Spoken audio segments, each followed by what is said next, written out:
네, 오늘도 5개의 나름 재미있는 헤드라인 기사로 여러분을 찾아뵙게 되었습니다. 전체 내용은 대충 한 7분, 8분 정도 되니까는요, 큰 부담은 없을 것 같습니다. 같이 한번 동영상 보시면서 내용도 살펴보도록 하겠습니다. 그 끝에요, 링크 제가 올려드릴 테니까는 그거 확인하시고요. 같이 한번 시작하겠습니다. You may have heard that 1 or 2 alcoholic drinks a day can be good for your health. But now it might be time to put down the glass, as a major study has just debunked that myth. The research found that moderate drinking increases your risk of a stroke by 10 to 15%. And for heavy drinkers consuming 4 or more drinks a day, blood pressure rises significantly, and the risk of stroke increases by around 35%. It was previously thought that alcohol could have a protective effect against stroke. This latest study used data from a 160-strong cohort of Chinese adults, many of whom are unable to drink alcohol due to genetic intolerance. The World Health Organization estimates that around 2.3 billion people worldwide drink alcohol, with average per-person daily consumption at 33 grams of pure alcohol a day. That's roughly equivalent to 2 150-milliliter glasses of wine, a large bottle of beer, or 2 40-milliliter shots of spirits. Europeans are still boozing the most, despite drinking 10% less per person than they did in 2010, the WHO says. Current trends point to a global rise in per capita consumption in the next 10 years. Normally you buy IKEA furniture. Soon you may be able to rent it instead. The company will test out furniture leasing in 30 markets. It has already been running in 5 countries. IKEA would certainly not be the first rental furniture company, but they say they're trying to tap into a growing market for more sustainable products. In fact, they're calling this store in Western Germany its first sustainable store. The idea is to respond to customers who have different lifestyles today. People who have more temporary living solutions. It can be students, it can be temporary situations like when you have the first kid, you have special needs. And it all comes with the knowledge from outside that people sometimes simply don't have the money to afford a whole new home. IKEA's business model has already come under pressure from the rise of online retail and a growing reluctance among shoppers to travel to its vast out-of-town stores, only to have to assemble the furniture themselves. Rental furniture would likely also require some assembly, according to a spokesperson. IKEA says the plan is to develop subscription-based leasing offers to encourage products to be reused as many times as possible before being recycled. This might look like regular meat, but it was actually grown in a lab. The burger cooked now. It's sustainable and ethical, but it doesn't come cheap. Cultured meat made from animal stem cells typically has a production cost of around $20,000 per kilogram. So scientists are working on a viable, cost-effective alternative to the real deal. Tissue engineering experts at the UK's University of Bath are testing a revolutionary method, growing these animal cells on blades of so-called ghost grass. It's had its plant cells removed with detergent, which Dr. Marianne Ellis says makes it the perfect scaffold for the fake meat cells to grow.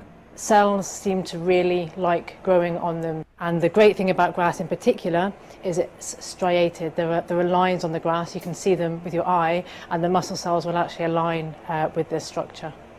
The UN Food and Agriculture Organization said industrialized farming contributes on a massive scale to climate change, and demand for meat is expected to double between 2000 and 2050 due to population increase.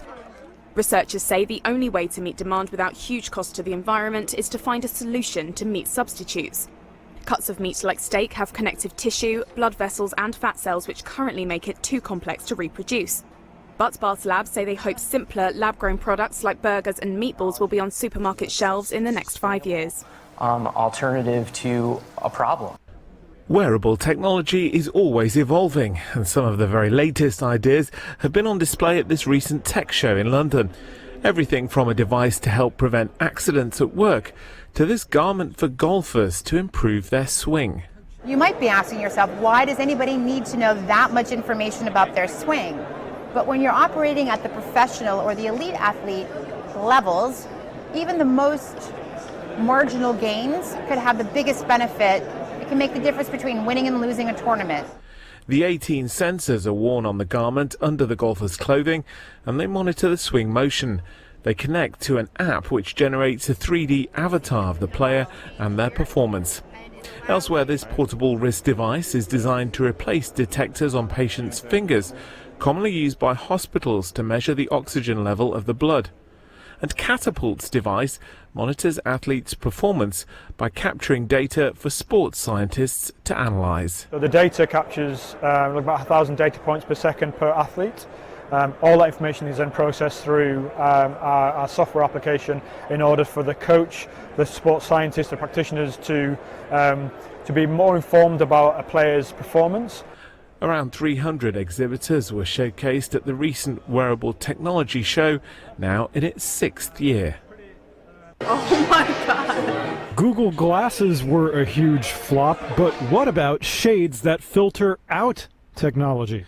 An American company called In Real Life Labs creates lenses that block out screens, taking the digital detox to another level. We found this effective if you're, say, going to a sports bar, if you're at a restaurant with a TV screen, if you're at the airport and there's screens all around you and you just want to kind of escape the noise, you can, slap these on your face and boom, all the screens go out.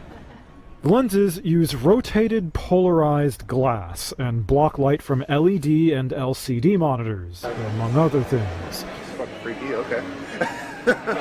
You really can't see it. IRL Labs is working on refining the lenses, so they also block smartphones, tablet screens, and digital billboards, too. We were really inspired by the fact that Americans spend over 10 hours a day looking at a screen. The average modern person is exposed to 5,000 ads per day. That's a lot of things coming at you constantly, and so the benefit is to have some solace and a break from that. I definitely dream of a world where everyone is more in control of media, advertisements, technology, as opposed to feeling victimized and controlled by those different entities. The company reached its $25,000 Kickstarter goal within 3 days last October, and now has thousands of backers from 50 countries. The irony is that we've been approached by a number of Fortune 500 brands that are interested in partnering, and there's such a backlash to technology, and these big, tech companies are suddenly not looking as good that a lot of brands, like lifestyle brands, want to align themselves with like the anti-tech movement.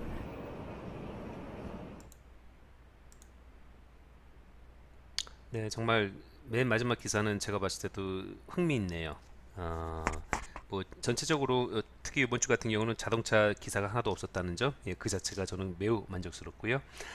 전체 내용은 아시겠지만은 밑에 제가 걸어놓은 링크 오시면은 어휘, 핵심 어휘 또 표현도 같이 정리되어 있고 그걸 사용한 영작 예문도 있으니까는요. 오셔가지고 표현 늘리는데 많은 도움이 됐으면 좋겠습니다. 다음 주에는 또 다른 5가지 기사로 찾아뵙도록 하겠습니다. 수고하셨습니다.